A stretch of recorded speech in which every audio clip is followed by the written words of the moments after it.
tragedy in Buffalo, New York, where an 18-year-old white supremacist, pumped full of racist and nationalist conspiracies, targeted black residents, doing nothing more than shopping for their groceries, shooting 13 and killing 10 in what cannot call anything but an act of domestic terrorism.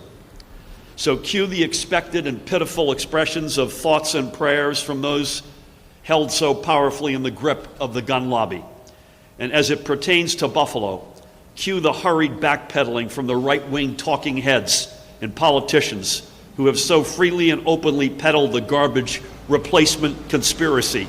I can't bring myself to call it a theory, and who can't possibly believe that the words they've poisoned our airwaves and rotted our civil dialogue with could actually come home to roost. I think every single one of them knows where they could shove their thoughts and prayers. Shove your thoughts and prayers. I do actually enjoy this new Communist Party we have. I do enjoy how honest they are. Shove those prayers. I don't have any need for your prayers. And isn't it funny? Well, not funny, sad, but also kind of funny that they would take something terrible and immediately make it about you. You see, you might not have known, but this was actually your fault. It's your fault for the values you have, the thoughts you have. You're a white supremacist. You're a nationalist. And don't kid yourself. They think you're the same as that racist scumbag who shot up that supermarket. These people, in their eyes, you're no different.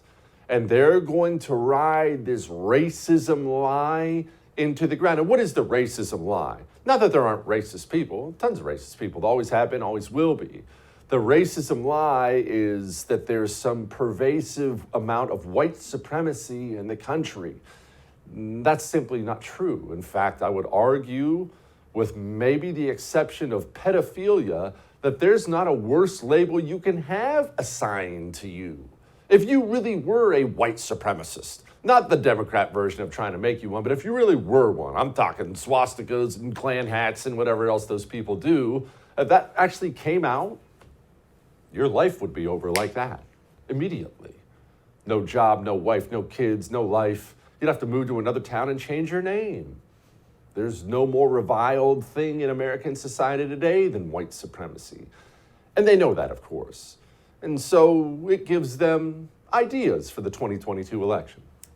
What the Democrats need to do, and it's so obvious at this point, is brand them with it, is basically take this replacement theory and now make it the Republican racist replacement theory. Make every Republican answer, do you believe in it or not? Brand every Republican, this is the party of the replacement theory. Take what is a sliver, or I'm a real minority, but a minority, and make it the entire raison d'etre of the Republican Party. Do the same thing with violence. It's the RV party. It's the Republican violence party. Brand them this is judo, the very, very heinous things that they stand for and are hiding behind. Brand them on it. Take a branding iron, put it on them so that any mainstream Republican has to wear that badge. I'll tell you this, that's supposed to make me angry. I admire it. That's how they play. And they know it will work on so many of our loser Republicans.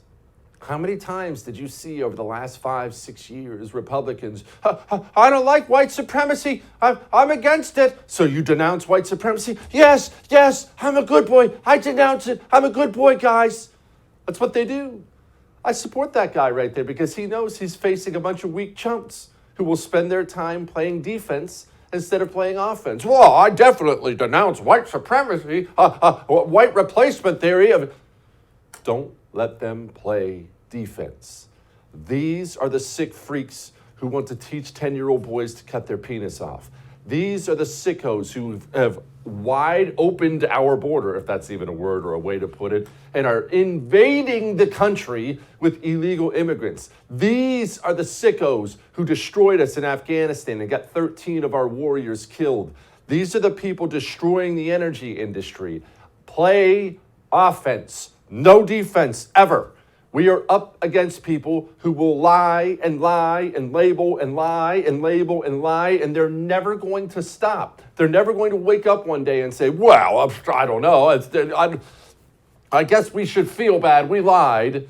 These people lie for a living. Don't miss This, Jesse Kelly Breaks History. Che Guevara, the latest episode of a new series available now exclusively for First TV supporters. Visit the First TV app or thefirsttv.com to subscribe and start watching today.